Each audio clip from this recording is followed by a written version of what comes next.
নমস্কার, 7 এবিক নিউজ নেটওয়ার্কে আপনাদের স্বাগত। দেশ জুড়ে চলছে চতুর্থ দফা নির্বাচন। রাজ্যের 8টি কেন্দ্রের মধ্যে বহরমপুর কেন্দ্রেও সকাল থেকেই শুরু হয়ে গিয়েছে গণতন্ত্রের উৎসব। আর সকাল সকাল বহরমপুরের বিটি কলেজের 105 নম্বর বুথে নিজের গণতান্ত্রিক অধিকার প্রয়োগ করলেন বহরমপুরের বিজেপি প্রার্থী ডক্টর নির্মল সাহা। জানালেন, আমি ছোটবেলা থেকেই এই ভোটটাকে একটা উৎসবের মতো দেখেছি। এটা গণতন্ত্রের একটা উৎসব। সমস্ত মানুষ নির্ভয়ে নিশ্চিন্তে বুথে যাবে, তার মতাধিকার প্রতিষ্ঠা করবে। আর এটাই গণতন্ত্রের হওয়া উচিত। গুন্ডামি করে, বদমাশি করে, বুথ দখল করে, বুথ লুট করে যেসব চলে পশ্চিমবঙ্গের মধ্যে, এটা অত্যন্ত অন্যায় এবং অগণতান্ত্রিক। এর বিরুদ্ধে আমার দীর্ঘ প্রতিবাদ রয়েছে এবং ছোটো থেকে আমি এ ব্যাপারে অত্যন্ত সচেতন এবং সেটা কিছুতেই হতে দেওয়া যায় না। এবং তার জন্য প্রশাসনকে আমি বলছি যে যেন প্রত্যেক বুথে যেন মানুষ নির্বিঘ্নে। সকাল সকাল ভোট দিলেন বর্ধমান পূর্বের লোকসভা কেন্দ্রের তৃণমূল প্রার্থী ডাক্তার শর্মিলা সরকার।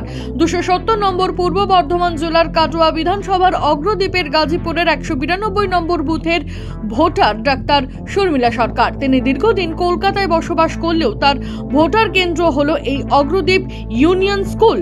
জানিয়ে রাখি, প্রথম দিকে এই সেন্টারে ইভিএম এর যান্ত্রিক গোলযোগের জন্য অনেক দেরিতে ভোট গ্রহণ শুরু হলেও প্রায় 30 মিনিট পর পরিস্থিতি স্বাভাবিক হয়।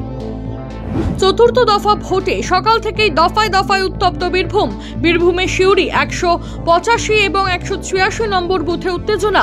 তৃণমূল বিজেপির মধ্যে বাগবিতণ্ডা। পরিস্থিতি সামাল দিতে ঘটনাস্থলে পৌঁছায় বিশাল পুলিশ বাহিনী।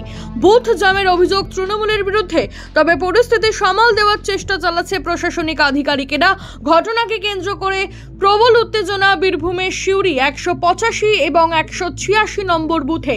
দেখেন অবশ্যই ছবি।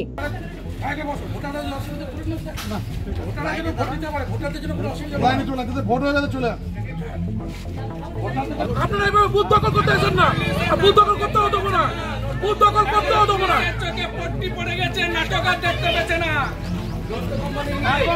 সামনে ঠেট দিচ্ছে, রাত্রিবেলায় শ্মশান করে দেবে। সকাল সকাল নদিয়া রানাঘাট লোকসভা কেন্দ্রের শান্তিপুর বিধানসভার 86/15 নম্বর বুথে সপরিবারে লাইনে দাঁড়িয়ে ভোট দিলেন রানাঘাট লোকসভা কেন্দ্রের বিজেপি প্রার্থী জগন্নাথ সরকার। আর 5 জন ভোটারের মতো লাইনে দাঁড়িয়ে ভোট দিলেন রানাঘাট লোকসভা কেন্দ্রের বিজেপি প্রার্থী জগন্নাথ সরকার। ভোট দিয়ে বাইরে বেরিয়ে তিনি জানান, এবার লক্ষ ভোটে ব্যবধানে জিতবেন তিনি। ভারতীয় জনতা পার্টির পক্ষে, তৃণমূলের বিপক্ষে, দুর্নীতির বিপক্ষে, চুরি করার বিপক্ষে, কেন্দ্রীয় প্রকল্প মেরে খাওয়ার বিপক্ষে। তাই জনতা বিকশিত ভারতের পক্ষে, মোদিজির পক্ষে। তাই নিশ্চিতভাবে যত পার্সেন্টেজ বাড়বে ভোটের যে পার্থক্য এখানে, অর্থাৎ 4 লাখ পার, সেটা 6 লাখ হলেও আমি আশ্চর্য হব। রাজ্যের 8টি কেন্দ্রের মধ্যে চতুর্থ দফার নির্বাচন প্রক্রিয়া চলছে নদিয়ার কৃষ্ণনগর বিধানসভা কেন্দ্রেও। আর এই কেন্দ্রের চাপড়া ব্লকের সোনপুকুর এলাকায় সিপিআইএম কর্মী সমর্থকদের ভোট দিতে বাধা দেওয়ার অভিযোগ ওঠে। আর এই খবর পেতেই ঘটনাস্থলে ছুটে যান কৃষ্ণনগর লোকসভা কেন্দ্রের সিপিআইএম প্রার্থী SM সাদি। তারপর সিপিআইএম কর্মী সমর্থকদের সঙ্গে নিয়ে ভোট গ্রহণ কেন্দ্রে ভোটারদের ভোট দেওয়ার জন্য নিজেই সঙ্গে নিয়ে যান প্রার্থী SM সাদি স্বয়ং। দেখে নেব সেই ছবি।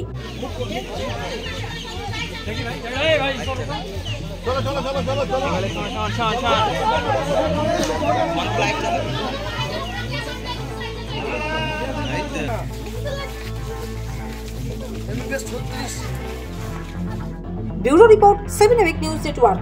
জয় হিন্দ।